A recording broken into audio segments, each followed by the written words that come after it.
I think my mental health journey started when I was a child, when I was younger.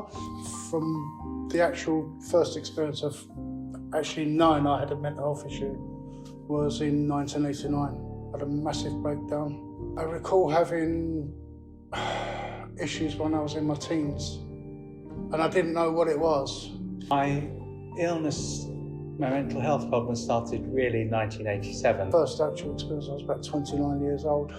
Originally, I was probably about 12 or 13, but I was hearing like voices and seeing things. Had my first nervous breakdown in about 1983.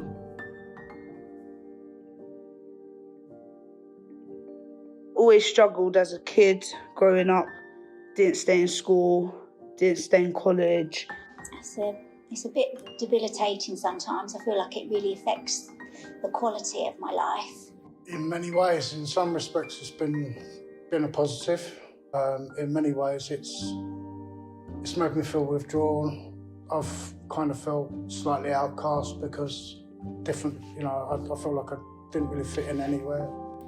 I think it's limited me with work. I couldn't really, when I was working, I couldn't really meet targets. If I was set targets and pressured, if I was given or had to multitask, it would I'd find that difficult, and it would cause me stress and bring on the illness. So I couldn't really do that. So My mind was in such a totally different place, and I changed as a person.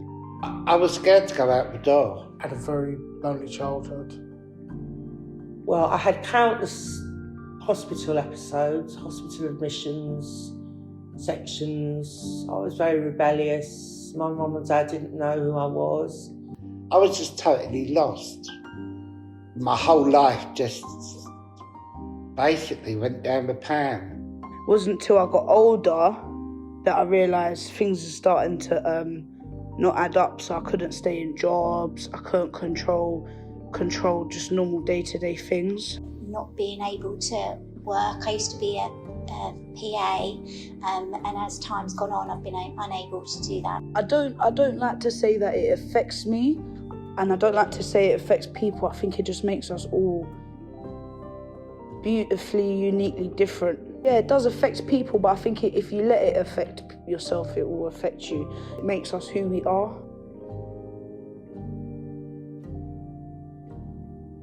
It affects every aspect of my life. Like, I find it really hard to have and maintain friendships.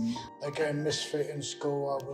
I went for a period of being bullied, and I was seen as being a bit slow on the uptake or being a difficult student. A lot of doctors haven't got a clue about mental health. You know, like I can remember one of them in particular saying, I need to pull my socks up.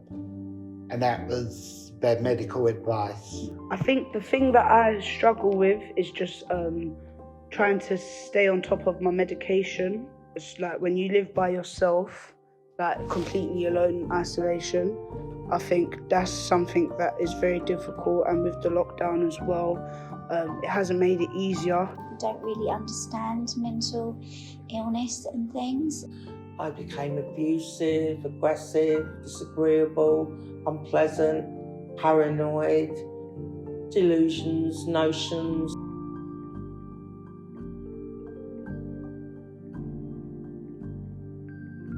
I don't feel equal to I just feel a bit worthless, really. I feel like because of my mental health, the opportunities have been unequal. In terms of, do I feel unequal to anybody sitting next to me? No, not really, but definitely opportunities and pathways. When you're scared, nobody else understands. When you feel alone, nobody else understands. You're not quite good enough. You're a few sandwiches short of a picnic, so we won't bother with you.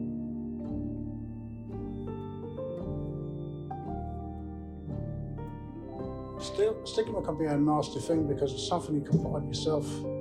if I were to say to somebody in the general public, if I said I was mentally ill, I think that that would frighten them really, so, which I can understand. One of my jobs that I managed to maintain, they said, oh, we'd really like you to do a talk to like the rest of the company. And I think they thought that they were being really sort of open-minded about it, and I said, I can't do that, because then I will just be classed as mental, crazy. You know, you can become stigmatised by stereotypical things like, oh, he's a Looney Tune, or he's a nutter, or he's a this or that. I kind of took it as banter when I was probably in my early 20s.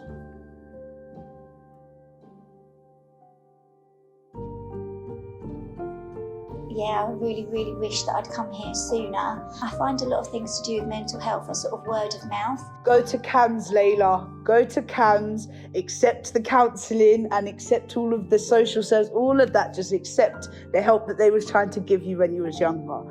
That's what I would have said to myself. So sort of like I came here and then I heard about the panic meeting, and then I went to the panic meeting and I heard about another meeting that's called Just Talk. Not everybody is as they seem, you know. If I knew what I know now 20 years ago, it would make such a big difference.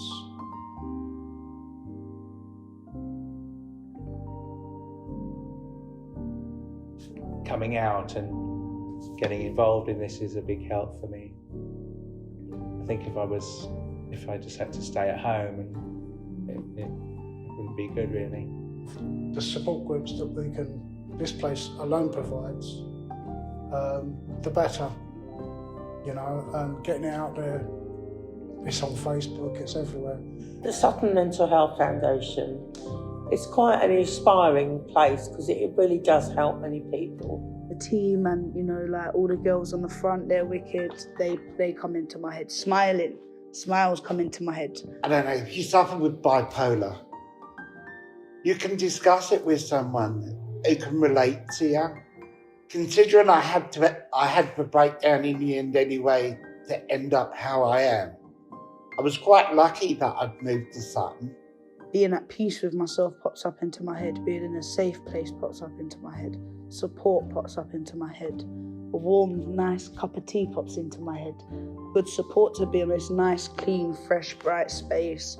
You know, it does good for your mental health. You know, I can't speak highly enough for this organisation.